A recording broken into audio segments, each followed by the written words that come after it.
And आज हम पढ़ने वाले हैं रैपिड रिवीजन ऑफ थर्मोडायनामिक्स। अगर आपको ये चैप्टर डिटेल में जानना है तो इस वीडियो के डिस्क्रिप्शन में आपको एक लिंक मिल जाएगी, वहां पे आप लॉन्ग जो फॉर्म है हमारा वन शॉट का वो देख सकते हो जाके। एंड अगर आप रैपिड एक क्विक रिवीजन करना है तो you can continue with this video. Let's get started with thermodynamics. नाम समझते हैं, थर्मो मतलब हीट, डायनामिक्स मतलब मोशन। तो हीट एंड मोशन जहां हम स्टडी करेंगे हीट ट्रांसफर, एनर्जी है ना, वर्क, इन सब के बारे में रिलेशंस पढ़ोगे तो उसमें हम बोलते हैं वो हमारे थर्मोडायनामिक्स की स्टडी। ठीक है, नाउ हमारा पूरा का पूरा जो यूनिवर्स है वो दो चीजों से मिलकर बना है। किससे? एक सिस्टम और एक सराउंडिंग। सिस्टम और सराउंडिंग को जोड़ के ही हमारा यूनिवर्स बनता है। सिस्टम वो चीज है जिसमें हमारी ऑब्जर्वेशन है, जिसमें हम कोई काम कर रहे हैं, जिसमें कोई ट्रांसफर हो रहा है। ठीक है, एंड सिस्टम को छोड़ के यूनिवर्स की हर चीज जो है वो सराउंडिंग में आती है। सिस्टम और सराउंडिंग एक बाउंड्री से भी हम यू कैन से डिफरेंशिएट कर सकते हैं, सिक्स सेपरेट कर सकते हैं। ठीक है, सिस्टम तीन टाइप का होता है। एक होता है हमारा ओपन सिस्टम, ऐसा सिस्टम जहां पे एनर्जी एंड मास दोनों एक्सचेंज हो सकते हैं, यानी कि एनर्जी अलाउ कर सकता है वो, है ना, वो एनर्जी को अलाउ करता है, you can say energy enter कर सकती है एंड एनर्जी रिलीज भी हो सकती है। ठीक है, साथ ही साथ मास या मैटर भी यू कैन से एब्जॉर्ब हो सकता है एंड रिलीज हो सकता है। तो ऐसे सिस्टम को आप बोलते हो ओपन सिस्टम। क्लोज सिस्टम वो सिस्टम होता है जहां पे सिर्फ एनर्जी का एक्सचेंज हो सके बट मास का एक्सचेंज नहीं हो पाएगा, तो ऐसे सिस्टम को आप बोलते हो क्लोज सिस्टम। एंड ऐसा सिस्टम जहां पे ना ही तो मास के फॉर्म में ना ही तो एनर्जी के फॉर्म में कोई भी चीज एक्सचेंज होगा उसे आप बोलते हो आइसोलेटेड सिस्टम। नाउ प्रॉपर्टीज, दो प्रॉपर्टीज होती है। नंबर 1 होता है हमारा एक्सटेंसिव प्रॉपर्टी, नंबर 2 होता है हमारा इंटेंसिव प्रॉपर्टी। एक्सटेंसिव प्रॉपर्टीज वो प्रॉपर्टीज होती है जो कि डिपेंड कर रही होती है अमाउंट ऑफ मैटर पे। ठीक है, कितना अमाउंट ऑफ मैटर है उस पर अगर कोई चीज डिपेंड कर रही है तो वो हमारी एक्सटेंसिव प्रॉपर्टी है। एंड अगर कोई चीज डिपेंड कर रही है साइज ऑफ अ सिस्टम पे तो वो हमारी इंटेंसिव प्रॉपर्टी होती है। एक्सटेंसिव प्रॉपर्टी का एग्जांपल होता है mass, volume, energy, number of moles. ठीक है, एंड सो ऑन।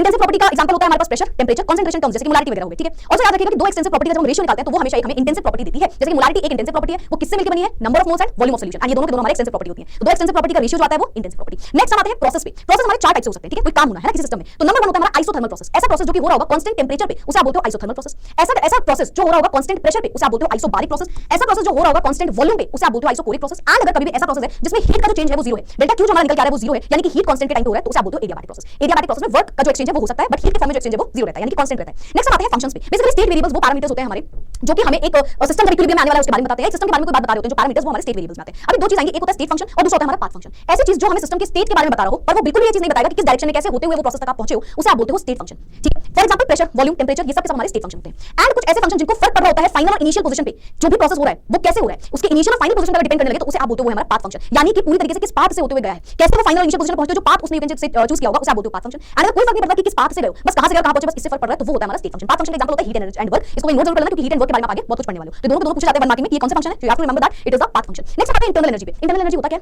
इंटरनल अंदर एनर्जी, अंदर की एनर्जी ना, काइंड ऑफ ये होता है किसी सिस्टम में जितनी भी एनर्जी स्टोर्ड है उसके अंदर उसे आप बोलते हो उसकी इंटरनल एनर्जी। इंटरनल एनर्जी को आप यू से डिनोट करते हो एंड फॉर्मूला होता है delta U is equal to जो भी हीट है एंड जो भी वर्क है delta Q plus delta W. तो इन दोनों को आप मिलाते हो जब तो आपको मिलता है इंटरनल एनर्जी। हीट और वर्क से ही आप कह सकते हो इंटरनल एनर्जी बनी हुई है। वर्क डन दो फॉर्मुला आपको याद रखने हैं। नंबर 1 वर्क डन जब भी आप निकालोगे वो कैसे निकलता है, उसका फॉर्मूला होता है minus P external into delta we, यानी कि जो भी प्रेशर और वॉल्यूम में चेंज है उसके बेसिस पे बात हो रही है, याद आता है। ठीक है, अगर आप रिवर्सिबल के लिए वर्क डन निकालते हो तो डब्ल्यू रिवर्सिबल का भी फॉर्मूला होता है व्हिच इज माइनस का 2.303 into n into R into T. N number of moles है, आर यूनिवर्सल गैस कांस्टेंट है, टी टेंपरेचर इन केल्विन है, log v final upon v initial. ठीक है, तो इस तरीके से आप वर्क डन दो तरीके से निकाल सकते हो, तो रिवर्सिबल वर्क डन। ठीक है, चलो तो ये हमारा हो गया थर्मोडायनामिक्स की फर्स्ट स्लाइड। सेकंड आते हैं, देखो मैंने ना समराइज करके स्लाइड रखी हुई है ताकि आपको बहुत ज्यादा डेफिनेशन थ्योरी एक वर्ड नहीं पढ़ना पड़े। ठीक है, एंड क्विक रिवीजन हो जाए। चलो अभी हमारे ना सिलेबस में थर्मोडायनामिक्स में तीन टाइप की कैपेसिटी भी दी रहती है। नंबर 1 आती है हमारी हीट कैपेसिटी। ये क्या होता है, इसे आप कैपिटल सी से डिनोट करते हो। हीट कैपेसिटी बेसिकली वो अमाउंट ऑफ हीट है जो कि सप्लाई की जा रही है किसी भी ऑब्जेक्ट को ताकि आप प्रोड्यूस कर पाओ उसमें यूनिट चेंज टेंपरेचर में। सिंपल टर्म्स में आप देखोगे तो सी होता है क्यू अपॉन डेल्टा टी, यानी कि जितना भी हीट है इन टेंपरेचर यूनिट डिग्री में आप जो चेंज करो उसमें जो हीट है दैट इज बेसिकली अपना हीट कैपेसिटी। जितनी हीट सप्लाई करो आप किसी भी ऑब्जेक्ट को ताकि प्रोड्यूस कर पाओ एक यूनिट चेंज उसके टेंपरेचर में उसे आप बोलते हो हीट कैपेसिटी। फॉर्मूला होता है q equal to c delta T या c equal to q upon delta T. Unit होती है इसकी जूल पर केल्विन। नेक्स्ट आता है हमारे पास specific heat capacity. Heat capacity ही है एक तरीके से, बस ये मास के टर्म्स में आप डिनोट करोगे, मास के टर्म्स में आप डिफाइन करोगे। तो ये वो हीट कैपेसिटी जो कि रिक्वायर्ड होती है ताकि आप चेंज कर पाओ टेंपरेचर में एक यूनिट मास में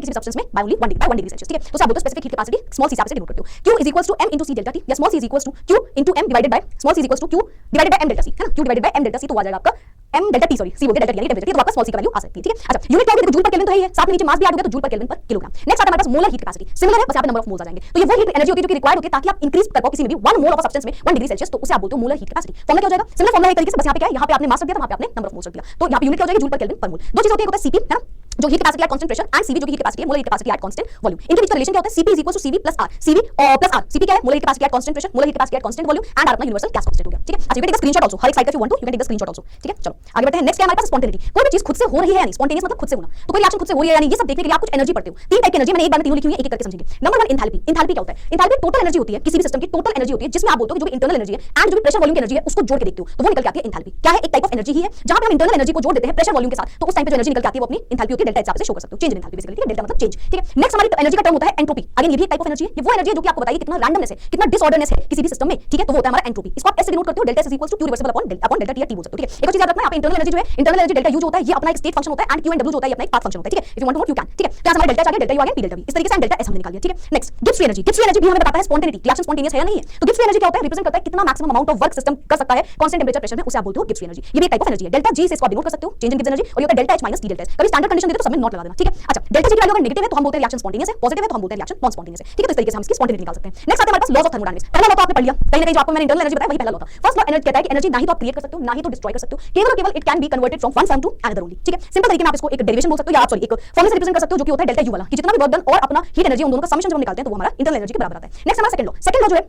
इसकी कई सारी डेफिनेशन थी, जिनमें से एक डेफिनेशन है कि अगर कभी हम किसी फिजिकल प्रोसेस की बात कर रहे हैं, अगर वो इरिवर्सिबल है तो उस टाइम पे जो उसकी एंट्रोपी होगी सिस्टम की वो हमेशा बढ़ेगी, ठीक है। अगर इरिवर्सिबल है तो एंट्रोपी उसकी बढ़ रही होगी, और जितनी ज्यादा फाइनल एंट्रोपी जो है वो हमेशा इनिशियल एंट्रोपी से ज्यादा होगी। तो ये एंट्रोपी यानी कि रैंडमनेस के बारे में बात होती है यहाँ पे। किसी भी सिस्टम में अगर आप एंट्रोपी देखोगे यूनिवर्स की तो किसके बराबर होगी? यूनिवर्स की एंट्रोपी सिस्टम और सराउंडिंग एंट्रोपी के बराबर आती है हमेशा। नेक्स्ट होता है हमारा थर्ड लॉ जो कि बोलता है कि अगर आप एक एब्सोल्यूट जीरो पे देखोगे तो जो एंट्रोपी होगी किसी भी क्रिस्टलाइन सॉलिड की, ये हर एक स्टेट में नहीं लगता है, सिर्फ क्रिस्टलाइन सॉलिड के स्टेट में ही लगता है, ठीक है। तो absolute zero basically entropy disorderness होती है, जितना डिसऑर्डरनेस होगा हम बोलते हैं उतनी ज्यादा रिएक्शन आगे बढ़ रही होगी, ठीक है। इसी तरीके से थर्ड लॉ कहता है कि अगर हम एब्सोल्यूट जीरो कर दे, है ना, टेंपरेचर बढ़ाने पे डिसऑर्डरनेस बढ़ रहा है, सब कुछ हम कर रहे थे, टेंपरेचर बढ़ाने पे कैसे डिपेंड कर रहा है ना, हीट बढ़ाने पे क्या करता है, हीट बढ़ाने पे डायरेक्टली प्रोपोर्शनल होता है ना, जैसे टेंपरेचर पे वो इनवर्सली प्रोपोर्शनल होता है। तो थर्ड लॉ कहता है कि अगर आप कांस्टेंट जीरो पे एब्सोल्यूट जीरो टेंपरेचर ले आओ तो उस टाइम पे जो एंट्रोपी होगी किसी भी परफेक्टली क्रिस्टलाइन सॉलिड की जब बात करोगे तो वो हमेशा जीरो निकल के आ जाएगी, ठीक है। तो जीरो कब होगी? जब हम एब्सोल्यूट जीरो पे उसको लेके जाएंगे। साइन कन्वेंशन याद रखना, हम सिस्टम की तरफ से हमेशा सोचते हैं सिस्टम में कोई काम होगा तो हमेशा पॉजिटिव साइन दिखा रहा होगा, सिस्टम कभी कोई काम करेगा तो हमारे लिए हमेशा नेगेटिव होगा। जैसे अगर हीट जो है वो एब्जॉर्ब कर ली सिस्टम में तो सिस्टम में काम हुआ तो वो पॉजिटिव, हीट रिलीज हुई सिस्टम से काम हुआ, सिस्टम से हीट निकली तो हमारे लिए नेगेटिव होगी। वर्क सिस्टम पे हो रहा है, हम सिस्टम की तरफ से सोचते हैं तो हमारे लिए वो चीज पॉजिटिव है, वर्क सिस्टम कर रहा है तो हमारे लिए वो चीज नेगेटिव है। एनर्जी सिस्टम की बढ़ रही है तो हम एनर्जी सिस्टम की तरफ से देखेंगे तो वो पॉजिटिव, एनर्जी कम होती जा रही है सिस्टम की तो हमारे लिए वो चीज नेगेटिव होगी। तो ये तीन लॉ हो गए। इसी के साथ दो चीजें और होती है, एक होता है हेज लॉ और एक होता है हमारे पास बॉर्न साइकिल। हेज लॉ क्या कहता है? बेसिकली आपने अगर रिएक्शन करी और रिएक्शन कुछ स्टेप्स में हो रही है तो उस टाइम पर आपको मैं बोलूं टोटल एनर्जी हीट एनर्जी किसके बराबर होगी तो आप बोलोगे हर एक स्टेप में जो भी चेंज आएगा हीट में वही उसके टोटल के बराबर आएगी। क्या बोलता है ये रिएक्शन अगर आप सीरीज में कर रहे हो, स्टेप्स में कर रहे हो तो जो एच आएगी, जो हीट चेंज हो रहा होगा फॉर ओवरऑल रिएक्शन वो किसके बराबर होगा? उसकी हर एक एंथैल्पी चेंज वाली होगी स्टेप में उसके सम के बराबर, ठीक है। तो अगर मैंने ए से बी बनाया डेल्टा H1 से, बी से सी गए हम डेल्टा H2 हीट निकली हमारी, फिर सी से डी गए तो डेल्टा H3 चेंज आया, तो अगर हम टोटल चेंज निकालेंगे तो वो इन तीनों के सम के बराबर होगा, H1 + H2 + H3 के जो भी चेंज आ रहे हैं, ठीक है। बॉर्न साइकिल क्या होता है? हमने लैटिस एंथैल्पी पढ़ी थी, पिछले चैप्टर में पढ़ी हुई है। तो लैटिस एंथैल्पी निकालने के लिए एक इनडायरेक्ट तरीका होता है जिसे हम बोलते हैं बॉर्न साइकिल, ठीक है। तो अगर मैंने सोडियम लिया, सोडियम को गैसियस स्टेट में पहले हम कन्वर्ट करेंगे, ठीक है। बेसिकली हो क्या होता है? लैटिस एनर्जी आपने पढ़ी है, लैटिस एंथैल्पी आपने पढ़ी है ना कि एक मोल जब हम सोडियम क्लोराइड सॉलिड स्टेट में जो है उसको तोड़ने के लिए जो एनर्जी देते हैं लैटिस एंथैल्पी है ना, उसको गैसियस आयंस में उसको कन्वर्ट करने के लिए या रिवर्स करते हैं तो उसे लैटिस एंथैल्पी बोलते हैं। तो अगर सोडियम को सोडियम आयन में कन्वर्ट किया गैसियस स्टेट में, क्लोरीन को क्लोरीन आयन गैसियस स्टेट में हम ले गए तो इनको जोड़ने के लिए, है ना, इनको जोड़ेंगे 1 मोल इसका जोड़ने पे हमें 1 मोल अगर NaCl मिल रहा है, जो NaCl जो मिल रहा है बेसिकली यहाँ पे जो हमारी एंथैल्पी यूज होती है वो क्या होती है? वही हमारी लैटिस एंथैल्पी होती है, राइट। तो यहाँ पे इसको कैसे किया होगा? तो पहले सोडियम सॉलिड को सोडियम गैसियस में कन्वर्ट किया होगा क्योंकि गैसियस स्टेट में ऐड कर रहे होते हैं हम, लैटिस एंथैल्पी निकालते हैं, ठीक है। तो इसके लिए हमने कुछ हीट दी तो बेसिकली बहुत से स्टेप्स किए हैं, देखो डिफरेंट स्टेप्स लग रहे हैं, इलेक्ट्रॉन एफिनिटी कभी हम दे रहे हैं कभी कुछ कर रहे हैं ना, क्यों कर रहे हैं? डिपेंड कर रहा है ऑफ कोर्स कि हमें किस स्टेट में लेके जाना है। तो हमें सोडियम सॉलिड को गैसियस में कन्वर्ट करना है तो हमें सब्लिमेशन पहले करना पड़ेगा, फिर उसको आयन में कन्वर्ट करना है तो उसे आयनाइजेशन एनर्जी देनी पड़ेगी, क्लोरीन को पहले तोड़ना है तो डिसोसिएशन एनर्जी देंगे, फिर क्लोरीन गैसियस को आयन में कन्वर्ट करना है, इलेक्ट्रॉन एफिनिटी देंगे, फिर ओवरऑल इसकी लैटिस एंथैल्पी हम निकाल सकते हैं। तो ये एक इनडायरेक्ट तरीका, हर एक स्टेप पे जब अगेन सेम कहानी है, अगर आप ऐड करोगे तो आपको फाइनल एनर्जी जो है वो चेंज मिल जाएगा। सो दिस इज अपना बॉर्न साइकिल। डिटेल में इसको पहले वीडियो में पहले चैप्टर में पढ़ चुके हैं, साथ ही साथ दूसरे चैप्टर में हमने इसको पढ़ा हुआ है। अलॉन्ग विद दैट मैंने इसको बहुत डिटेल में वन शॉट में डिफाइन किया हुआ है। So yes that's all about thermodynamics. ये कुछ टॉपिक्स थे जो मैंने समराइज करके आपको बता दिए। Again let me tell you, बहुत डिटेल में समझना है तो आपको वन शॉट देख सकते हो, ठीक है। सो यस आई होप आपको रैपिड रिवीजन के हिसाब से अच्छे से याद होगी, फॉर्मूला शीट अलग से बनाइएगा, ठीक है। मैं हर चैप्टर के फॉर्मूला ऑलमोस्ट कराती भी जा रही हूं, क्वेश्चंस अगर रिक्वायर्ड होंगे करवाते जाएंगे साथ ही साथ, ठीक है। So yes that's it for today, खत्म, टाटा बाय बाय। फिर मिलेंगे, आई होप आपको ओवरव्यू मिल गया होगा चैप्टर का, फिर मिलेंगे विद द नेक्स्ट चैप्टर में। Bye bye, take care and keep studying. Thank you.